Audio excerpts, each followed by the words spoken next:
All right, so we're going to start the presentation. I'm going to talk about two infrastructures we developed in our company. I'm going to show the infrastructures. If it will interest the community, we'll integrate the infrastructures inside the open source project. It's two completely different infrastructures. I just happened to show them in the same time slot. So let's start because we don't have too much time. So I am a senior engineer at HPE. Been developing since 2004. Started developing in the army, in the Israeli army. These are my my email and LinkedIn if you want to contact me later about any of the subjects. So this is the agenda. Let's just jump right in.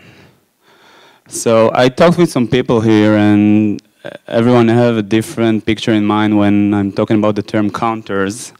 So I wanted to start by showing a log file of how will the system look after counters are implemented in it.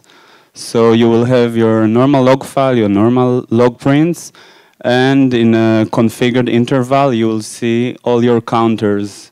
What changed, what incremented, you could see that. So these are the counters we're going to talk about today, this type of counters. So why do we need counters?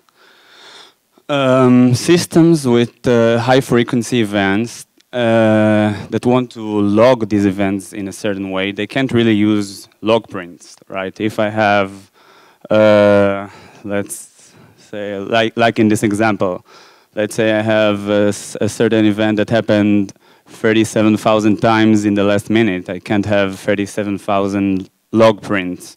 It won't be practical to write all these events in the log. So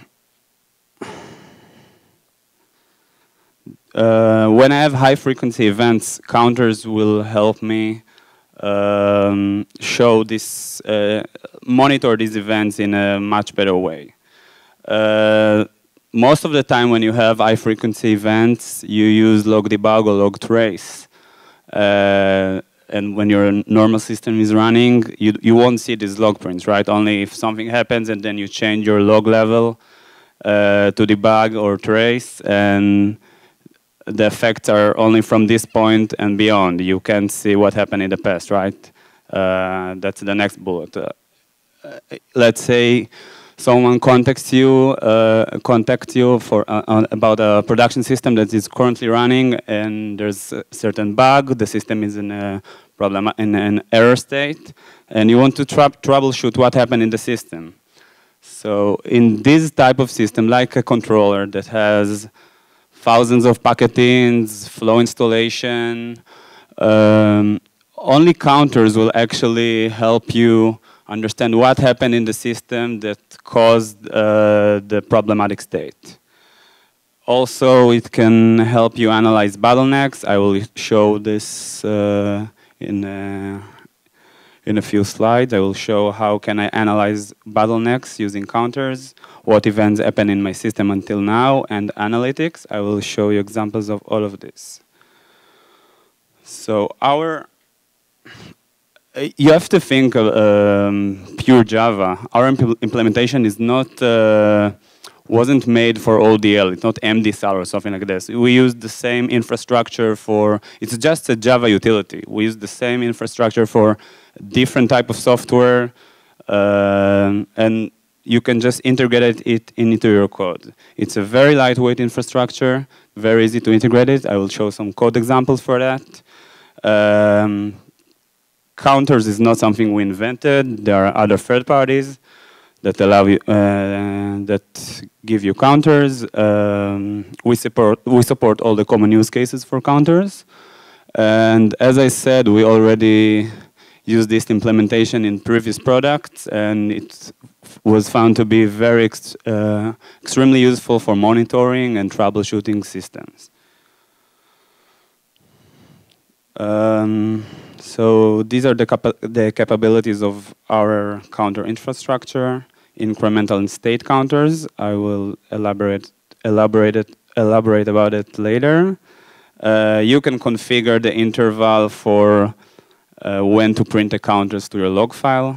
You can silence some counters because the counters are integrated with your log library. You can silence the counters as you silence log prints. It has almost no overhead on the system. You can query the current state of counters using regular expressions. Let's say you have 200 different types of counters in your system. Now you want to know, give me all the counters that are related to switch. Give me all the counters that are related to packet ins. So you can query based on regular expression with the name of the counter, and we exposed REST API for that. So, okay, this is a code example for a normal incremental counter. So let's say I have a class, it's called user service, and I have a method, user event. It's a high frequency event. It's called 5,000 times a second. If I would add a log line there, it won't be practical, right? I would have 5,000 log prints per second. It's not practical. So the only thing I need to do is change this log line with a counter increment. And this will take me to, will bring me to this state. So the counter incremented here. This is an example of a log file using this counter. So as we see, I configured the counter to print the delta of the counters each minute. For the interval is 1 minute. So we will see the normal log output, and we will see every 1 minute the times this method was called. The alternative would be 37,000 prints in that minute. So of course, it's not practical. Of course, the infrastructure is, the purpose is to support how many counters that you want, right? So you can have 50 different counters. So in this example, we see that other counter was incremented 72 times, and after 1 minute, it wasn't incremented at all, but a different counter called foo counter was incremented 17 times. Remember, the alternative is just log prints for that. So this is an example how you actually define a counter group in your code. This is 95% of this code is just boilerplate that you copy paste. The only interesting thing here is the names of the counters. As you can see, we defined 3 different counters here. User event code, this is the counter that we've seen previously, and 2 other counters. The other code is basically copy paste. And that's it. So our current implementation supports two types of counters. Incremental counters, as you've seen before. This counter is manipulated using normal increment, and the log prints show the delta from the last log print. If there was no delta for the counter, there will be no print. The other counter is a state counter. You manipulate its value using a set. You set the value. And if the counter value has changed, you will see it in the counter print. This is very useful for detecting queue buildup. So let's say every time I add or remove an item for a queue, I will set the current size of the queue into a counter. And then if I'll have a buildup, I will see this counter actually showing up in my log prints. As I mentioned before, because the counters are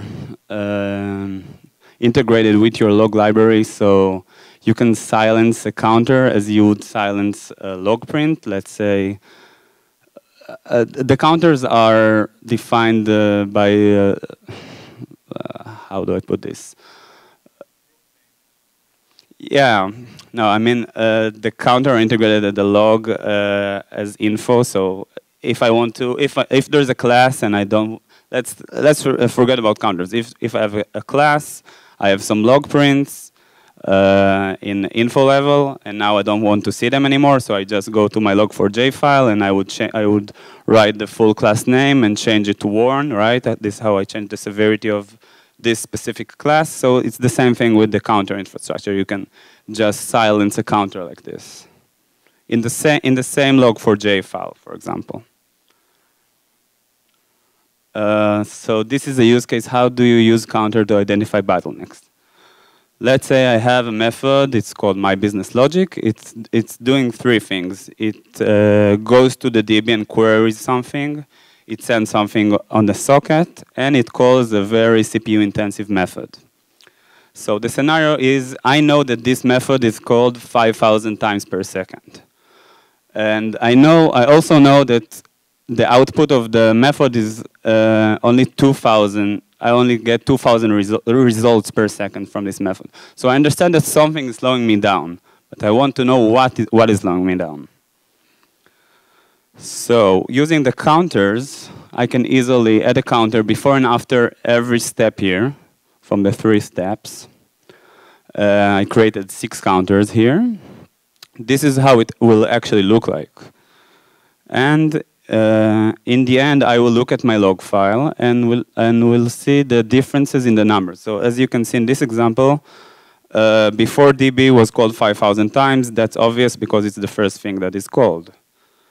After DB is called 2,000 times, and the rest of the counters also obviously increment only 2,000 times because the effect remained. So I know the DB is slowing me down in this example. And this would be an alternative result. If the CPU intensive method would be slowing me down, I would see 5,000 on every counter until the after intensive counter that has the value of 2,000. Now I know that the intensive method is slowing me down. So in a few seconds, I easily detected what is the bottleneck in my method. This capability gives you a lot of power to detect bottlenecks. Can you see the picture here? Okay. Yeah, not so much. So what events happen in my system until now? Let's say your system is running for a month. You have, I don't know, 500 different types of counters for different type of different use cases your system supports. And you want to get something happened, there's a problem or something like that, and you want to get like an overview of what events happen in my system. Let's say I would have a counter if a DB query failed, if a DB insert statement failed, if a switch failed and I had to recover it, something like anything.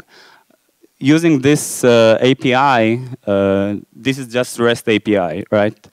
Using this REST API, I could get like a quick overview of all the events happened in my system in the last few weeks or ever since the system started running. There's no alternative for this with log prints, right? I wouldn't go looking at all my log files in the last 4 weeks to understand what happened in my system. And another very strong capability is analytics. We have an RRD tool, a round-robin database. We just load it with the counter's value every 1 minute, 10 seconds, whatever interval you want. And afterwards, we can create, the RRD tool actually creates graphs of all the timeline of the counters changes. So let's say I had a spike at a certain point, I would see this. This gave us lots of useful information for production systems that we couldn't get in any other way, like RX packets, TX packets, anything.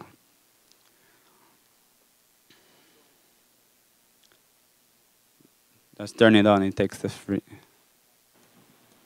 Also can give Okay. It can also give you correlation between events. For example, if you see a drop in the RX and you see some configuration changes or other counters increasing, you can easily do the correlation over graphs instead of seeing numbers and log lines. So that's a very powerful capability using counters. The RRD tool graphs are integrated with the project, or this was done manually, separately? Yeah, it's separate, but it's very easy to it's very easy to integrate. This is the main purpose of RRD databases. And how do you get the counters from OpenDaylight to RRD tool? So you're just parsing the logs? Okay. So ODL has an SNMP project. Do you think it would be interesting to expose the counters with SNMP, as there are still a lot of NMSs that are consuming SNMP, and it would be easy to integrate with monitoring system? Maybe you want to answer? Regarding SNMP, you will need to define a different MIB for each counter. So that's the biggest problem regarding this option. So it's not straightforward translation. All right.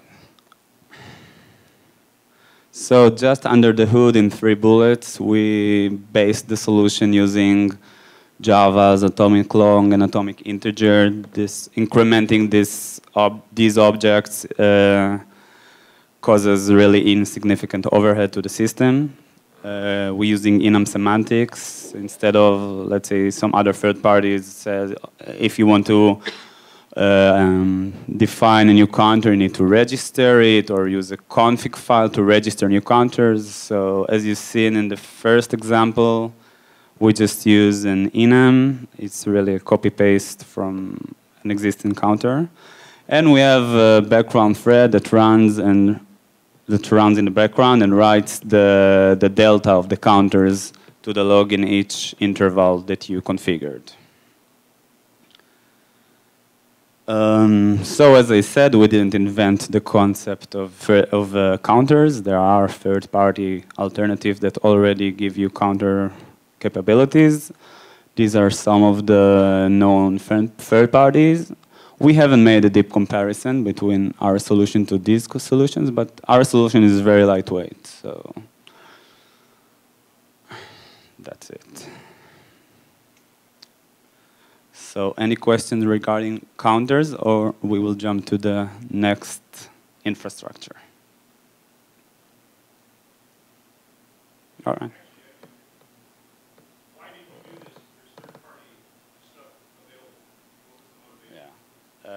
Gal, you want to answer that? Why did we choose our implementation? At the beginning, we didn't see or have any third party. It was a couple of years ago. And after several years of using this specific infrastructure, we got to a certain balance of the output and the usage of this infrastructure, which really didn't change a lot from the beginning. And we just gained the experience on production with it. So that's the actual reason.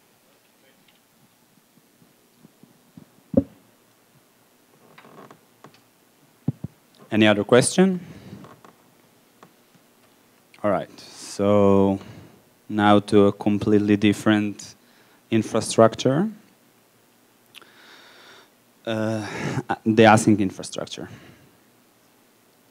All right, so historically, in hydrogen, every OSGI bundle used the bundle activated pattern. You can activate OSGI bundles in, I think, 3 different ways. In hydrogen, every bundle used the bundle activator pattern. It extended a certain activator class that ODL written, I think. And in the activator, you would declare your implementations, you would declare what other services you depend on. So that's what happened in Hydrogen. After the transformation to MDSAL, the plugins and or applications started defining their dependencies, implementations, and API using Young model, and it would auto-generate the RPCs and the notifications by itself. So this infrastructure was written in the Hydrogen version, and if the infrastructure still interests the community, we might do some adaptations to it to fit the current use of bundles. But as you can see in this picture, let's say I have two applications. So currently using MDSAL, the communication between the applications supposed to go through MDSAL. But what if I have a fat application that wants to break some thread calls inside of it, right? So application A is created here. It consists of two OSGI services. The communication between those OSGI services is not defined by the ODL community, right? It has nothing to do with Young model. It's not even have to be OSGI services. You could use POJOs or whatever you want. Right? But let's say it is written using OSGI services. Our current infrastructure, ASYNC infrastructure, is ideal for this type of implementation. The red arrow in the middle says unwanted because we understand that all communication between applications today is supposed to go through MDSAL. But theoretically, because we are running inside an OSGI environment, this communication could, the red arrow in the middle could use our infrastructure as well. So this is an overview. This is an example of an application, application A. The application implements packet processing listener, so any incoming packet will be notified to service. Service A here implements packet processing listener, so on packet received will be called on service A by MDSAL upon every packet in. And let's say that this application is consisting of 3 services, and they call each other when a packet is received. Service A calls service B calls service C. So this is how okay. I'll go back a few steps. All this infrastructure, the goal of the infrastructure is to save time for the developers, so the developers could focus the coding on the business logic of the services, and they don't have to think about asynchronous capabilities, asynchronous boilerplate code, thread pools, producer threads, consumer threads, I'm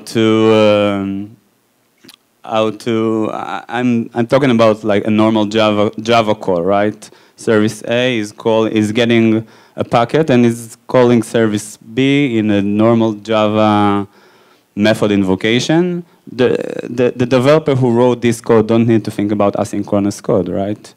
He's just invoking a method. So let's say service B, his method is just invoking service C. So we have this normal chain of Java calls. And with this infrastructure, I could convert these calls to asynchronous calls running in different thread pools, just by changing the configuration file. All right, I don't need to touch the code at all. So how do I do this? So this is the configuration file. Let's say I'm defining a new thread pool. It's called our thread pool. It has 8 threads, and I'm saying service B will run all the calls to service B will run in this thread pool.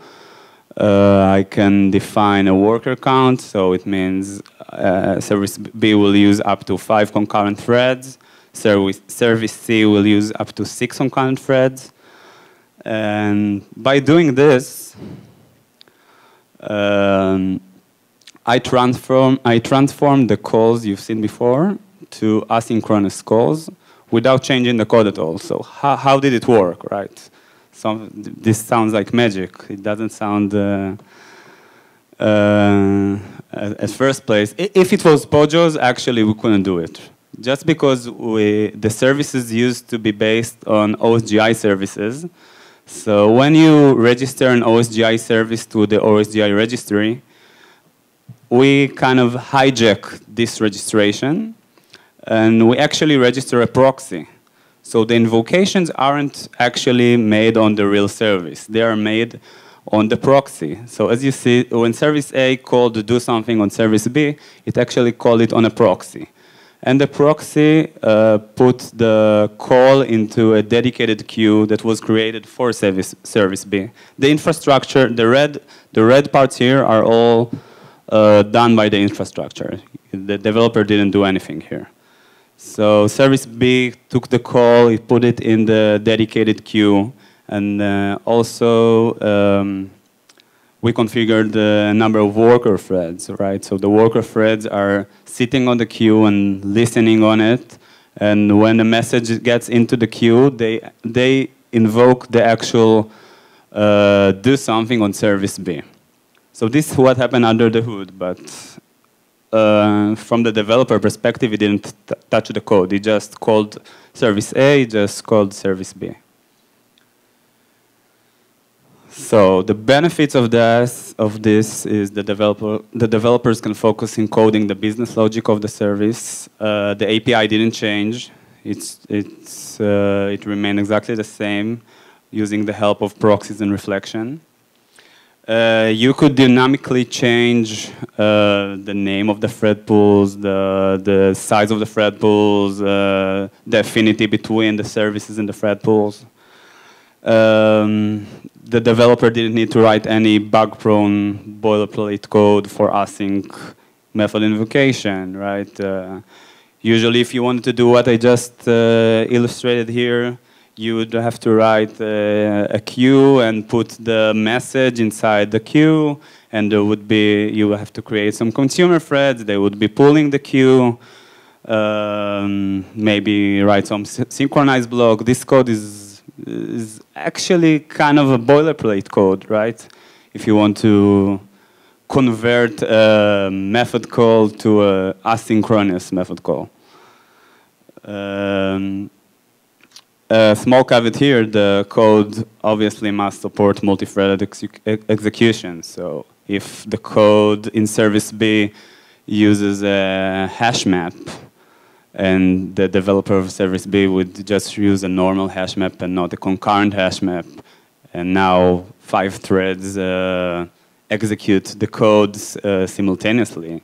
So obviously it won't work, right? Service B have to, the data structures in service B have to support multi-threading. The queue that we've seen before, the dedicated queue, can be kept. The infrastructure allows this kind of API. And when, let's say, the producer is much faster than the consumer, we could theoretically get a memory leak, right? I'm making much more calls than I'm producing more calls than I can consume, so the queue will just increase and increase. So by having a kept queue, I can drop the exceeding messages, and I would prevent the memory leak here. So this is another benefit that, you know, sometimes when you write the code yourself, you forget about it, then you get a memory leak, then when you analyze the system, you understand, oh yeah, the producer is faster than the consumer, I found my memory leak. So this infrastructure helps you do it. So as we said, I magically transform service B calls to asynchronous calls, right?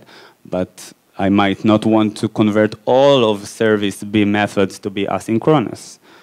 So you could just add this annotation that we created. This will tell the infrastructure, these methods should run in the caller thread, not in the new thread pool.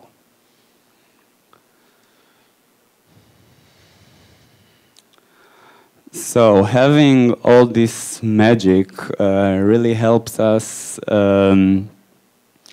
invoking the services in a remote ODL.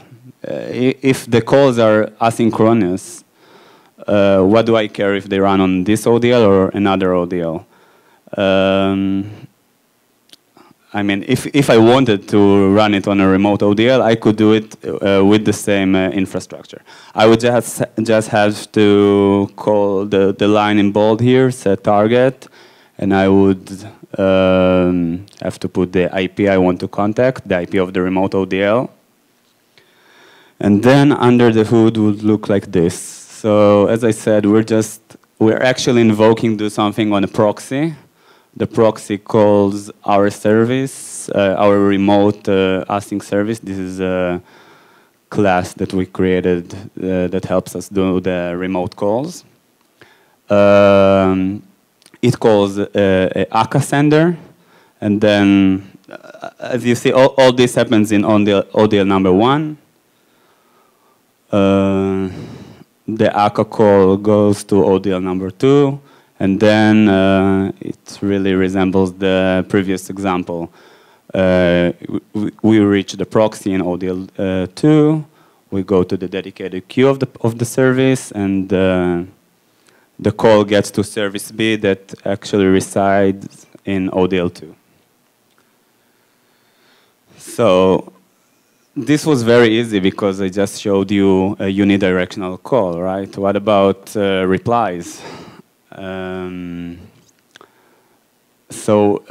Most of the time when we're talking about bidirectional invocations in asynchronous code, the reply is a future or a listenable future. And we really wanted to keep the code clean from this kind of Java utilities, right? Because as we said before, the infrastructure wanted to, the developer doesn't know that the API is asynchronous API when he writes it. So, so here, to allow the bidirectional invocation, service A had to implement a new interface. This is the name of the interface, for example. And the reply and he implemented the reply method. Service B had to add a new field, a reply handler, and when do something is invoked, he actually tells the infrastructure, get me the caller. I want the next. You see the 2 lines in bold, right? So the first line determines where the call will be invoked, and the second line is the actual invocation. So what's the caveats of what I just showed you? By keeping the code clean from the async Java utilities like future and listenable future, we lose their capabilities, right? If if the API of do something would be future, we could look at the result and use future get with timeout or future is done. This is capabilities that you get when you use the future, Java's future. Of course, that's a trade-off. When you want everything to be seamlessly asynchronous, you can't really do this. With the current implementation of the infrastructure, the reply code must contain the async util set target.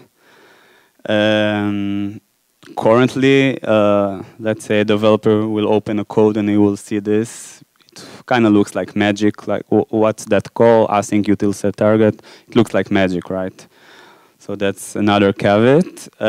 We might fix this in the future. So, and a bit under the hood, how we implemented this. So this is actually our, in a hydrogen version, you used to activate your bundles. You used, as I said in the beginning, you use the bundle activator. You would extend some kind of activator. I don't remember the name.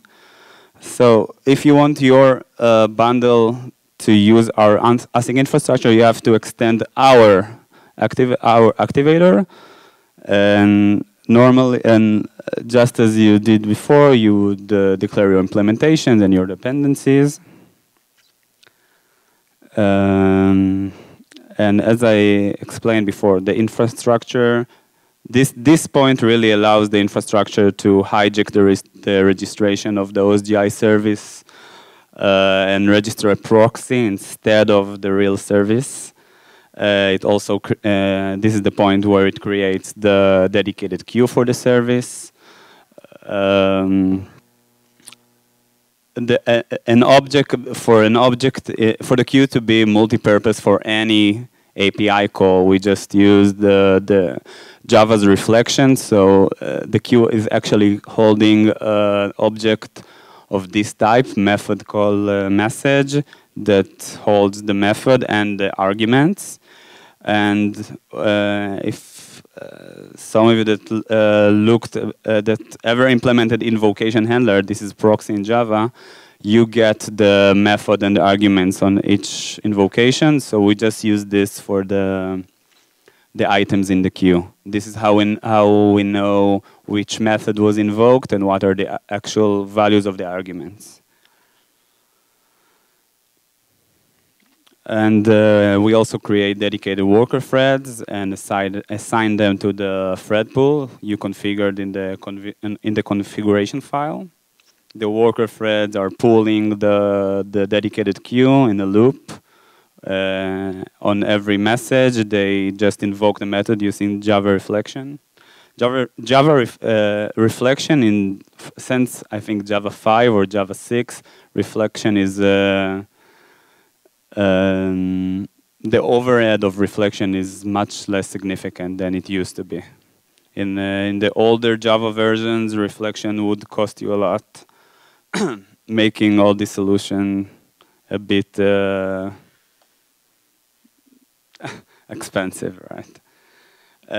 So using the illustrated capabilities, we actually harvest the proxy and reflection power, and we allow seamless conversion of normal method invocation to asynchronous method invocation or remote, if we want this. That's all I had to say about this infrastructure. So if the infrastructure will interest the community, we will see what adaptations we need to do to the infrastructure to fit the current community needs. We've seen some capabilities we think that are absent in the current MDSAL solution. Customization of thread pools. Let's say an application wants all of its notifications to run on a specific thread pool. Today, it would have to code it itself, right? I'll take you back to the slide that showed it. Just a second.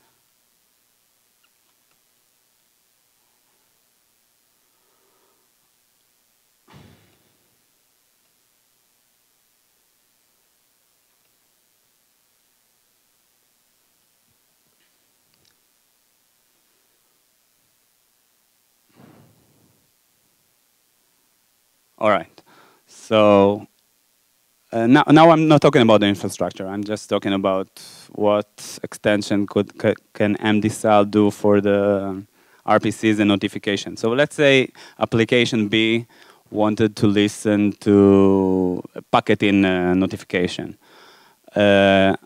We think that when I registered in MDSAL to listen to this type of notifications, I can tell MDSAL, okay, when you call me with this notification, I want you to call me in a specific thread pool. I don't want to do the thread pool myself, right? The same goes for RPC. Let's say I want to tell MDSAL, when an RPC is invoked, I want to invoke it in a dedicated thread pool. We work a lot with the OpenFlow plugin. So the OpenFlow plugin implemented, when you call install flow, you want to install a flow on a switch. They implemented a thread pool of hard-coded 10 threads that will invoke all the install flow, remove flow, update flow.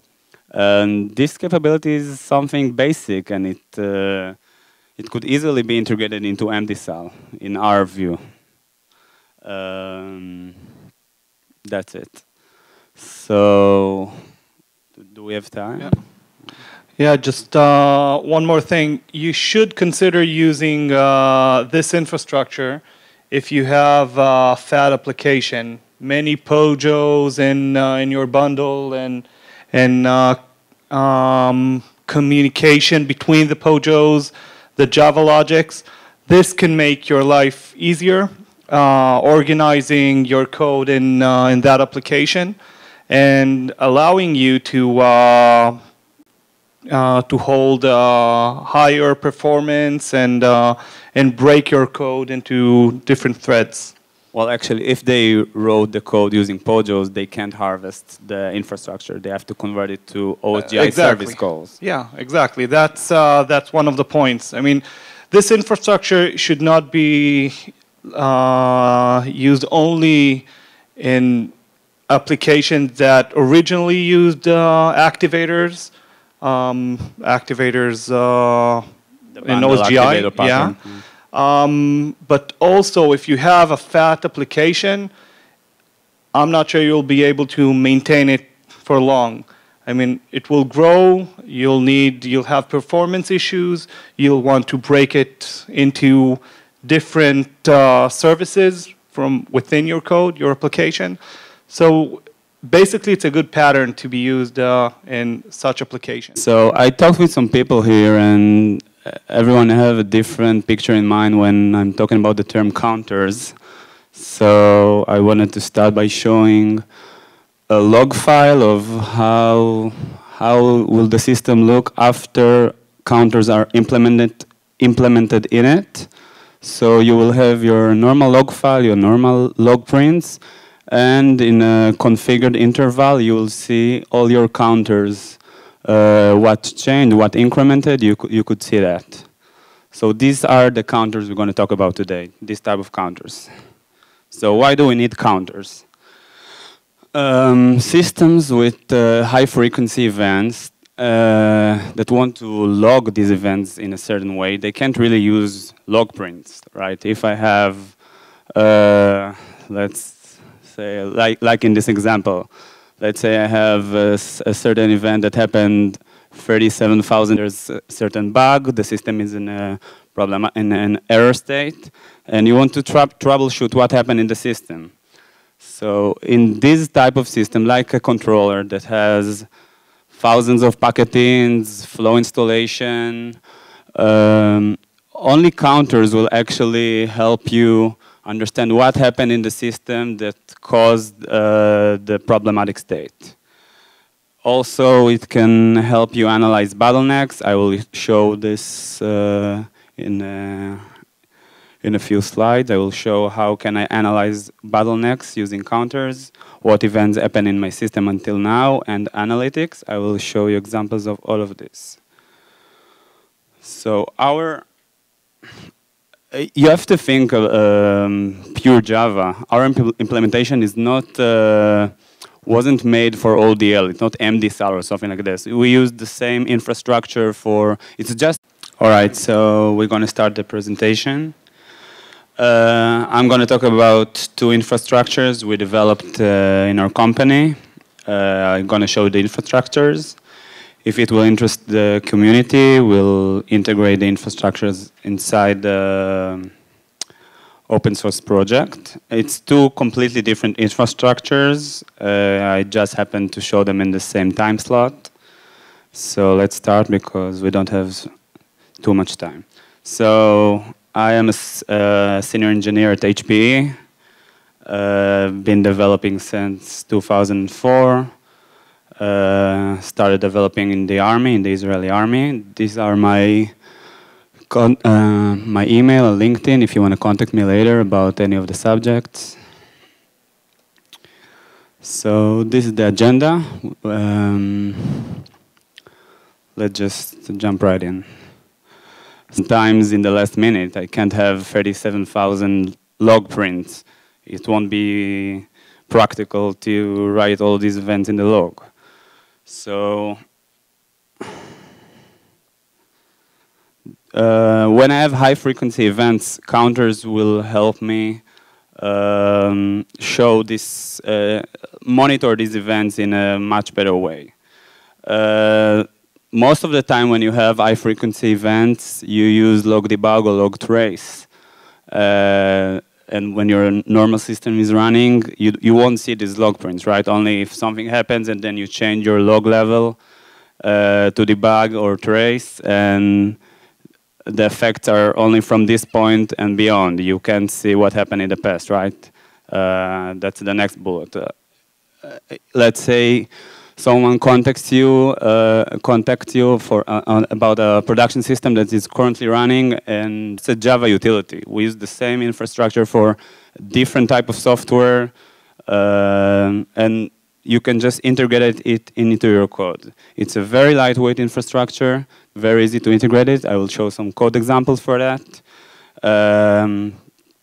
Counters is not something we invented. There are other third parties that allow you, that give you counters.